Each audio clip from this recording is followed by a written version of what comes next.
हाय दोस्तों, एक बार फिर से आप सभी लोगों का वाईआरएस क्लास में बहुत बहुत स्वागत है।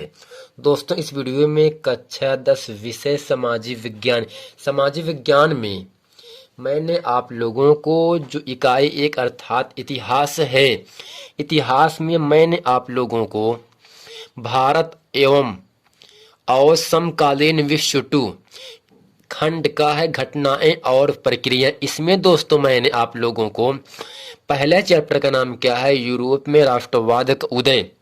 इसमें अतुलगुत्तरी और बहुविकल्पी के जितने भी महत्वपूर्ण प्रश्न थे मैंने आप लोगों को अच्छी तरीके से पढ़ा दिया था।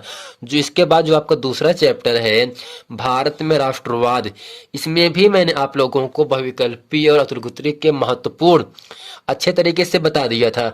तो आपको पढ़ना है तीसरा, चौथा और आपको पांचवा पढ़ना है।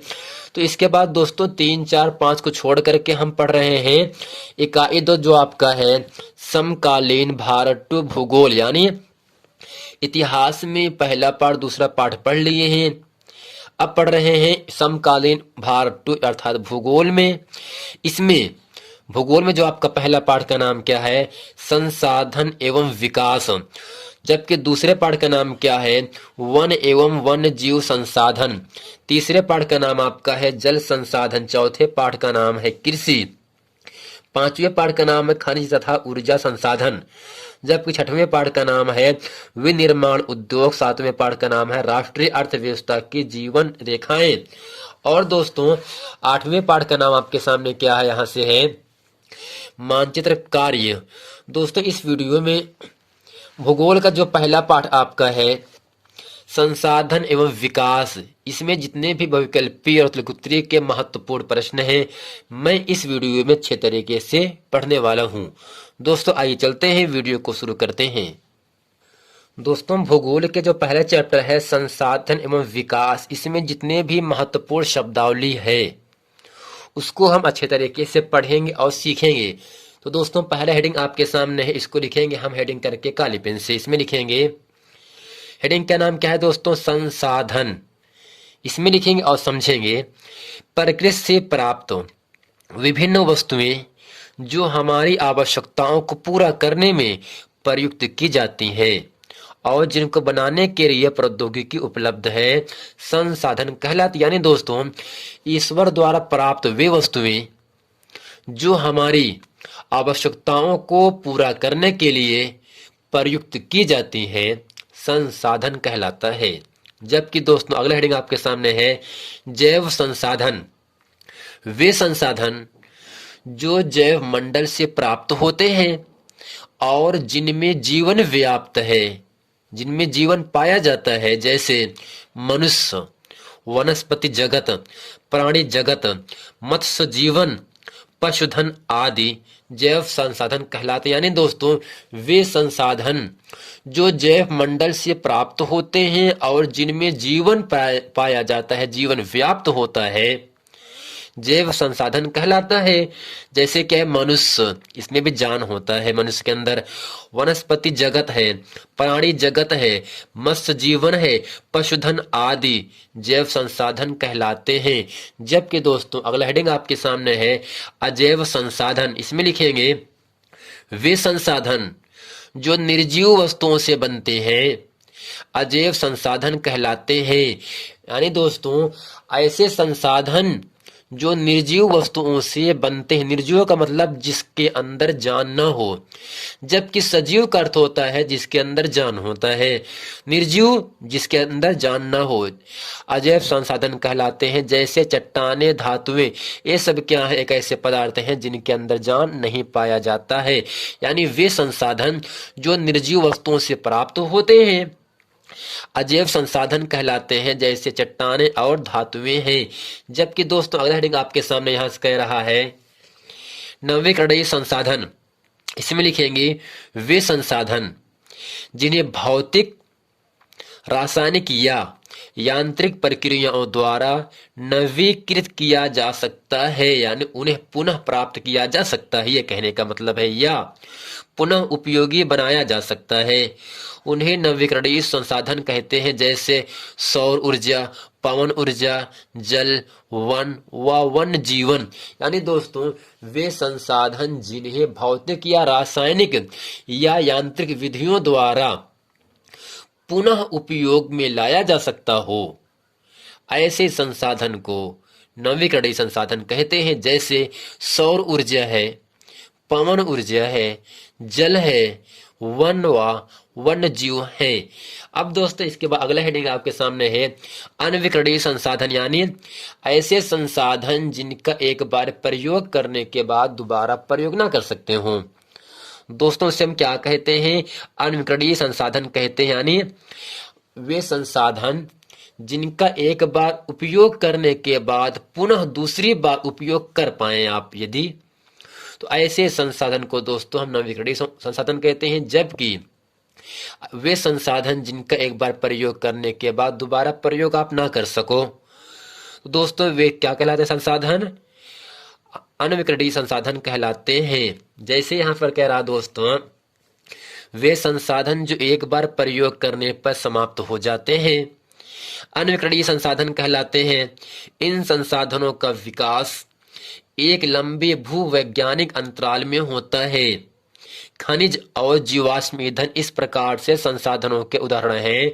इनके बनने में लाखों वर्ष लग जाते हैं। जैसे दोस्तों आपके पास बाइक है, उसमें पेट्रोल क्या है? एक खनिज पदार्थ है ना, कोयला है, ये सब क्या है? खनिज पदार्थ है। यानी पृथ्वी के अंदर से प्राप्त होने वाले पदार्थों को हम क्या कहते हैं? खनिज कहते हैं। जब गाड़ी में हम पेट्रोल डालते हैं, गाड़ी चलती रहती है, लेकिन जैसे पेट्रोल खत्म हो जाता है, गाड़ी चलना बंद हो जाता है, तो उस पेट्रोल को हम दोबारा प्राप्त नहीं कर सकते हैं। दोबारा प्राप्त करने के लिए हमें टंकी पर जाना पड़ता है। यानी वे संसाधन जिनका एक बार प्रयोग करने के बाद दोबारा प्रयोग ना कर सकें, दोस्तों उसे क्या कहते हैं? अनविकरणीय संसाधन कहते हैं। जैसे लकड़ी है, जब लकड़ी जल जाती है तो लकड़ी से राख बन जाता है, लेकिन जब राख बन जाता है तो उस राख से हम लकड़ी प्राप्त नहीं कर सकते हैं। दोस्तों ये सब जिससे मतलब पेट्रोल है, डीजल है, कैरोसिन है, मिट्टी का तेल है, जब ये सब जल जाते हैं तब इन्हें प्राप्त करने के लिए काफी समय लग जाता है।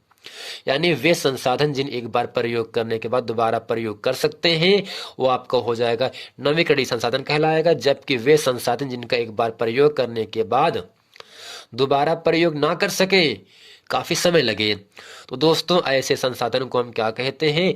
अनविकरणीय संसाधन कहते हैं। अब दोस्तों इसके बाद अगला आपका आता है राष्ट्रीय संसाधन।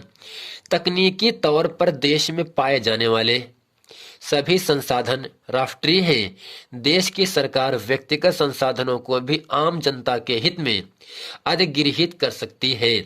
खनिज पदार्थ जैसे क्या है?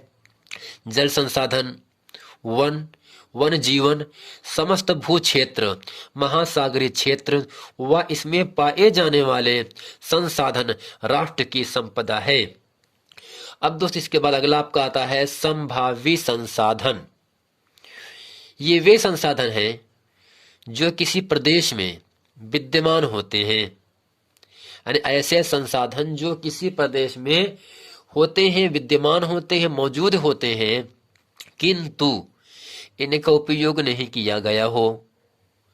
जैसे राजस्थान और गुजरात में पवन और सौर ऊर्जा के संभावित संसाधन विद्यमान। यानी दोस्तों राजस्थान और गुजरात में पवन और सौर ऊर्जा है, लेकिन इसका उपयोग नहीं किया जाता है। तो यानी ऐसा संसाधन जो किसी प्रदेश में हो परंतु उसका उपयोग ना कर सकते हो आप, तो ऐसे संसाधन को दोस्तों हम संभावी संसाधन कहते हैं। जैसे राजस्थान और गुजरात में पवन ऊर्जा और सौर ऊर्जा है, लेकिन इसका उपयोग पवन ऊर्जा और सौर ऊर्जा का उपयोग नहीं होता है। तो अगर इसका उपयोग नहीं हो रहा है तो इसे हम क्या कहते हैं? संभावी संसाधन कहते हैं। अब दोस्तों अगला आपका आता है विकसित संसाधन। वे संसाधन जिनका सर्वेक्षण किया जा चुका है, यानी जिन्हें देखभाल किया गया हो। वे संसाधन जिनका सर्वेक्षण, जिनका सर्च किया जा चुका है और उनके उपयोग की गुणवत्ता और मात्रा निर्धारित की जा चुकी है। विकसित संसाधन कहलाते हैं, यानी दोस्तों वे संसाधन जिनका सर्वेक्षण किया जा चुका है और उनको उपयोग, गुणवत्ता, उनकी क्वालिटी क्या है, उनकी विशेषता क्या है, इन सब के बारे में सर्च करना, खोज करना, यही दोस्तों क्या कहलाता है, विकसित संसाधन कहलाता है। अब दोस्तों अगला आपका आता है भंडार किसे कहते हैं।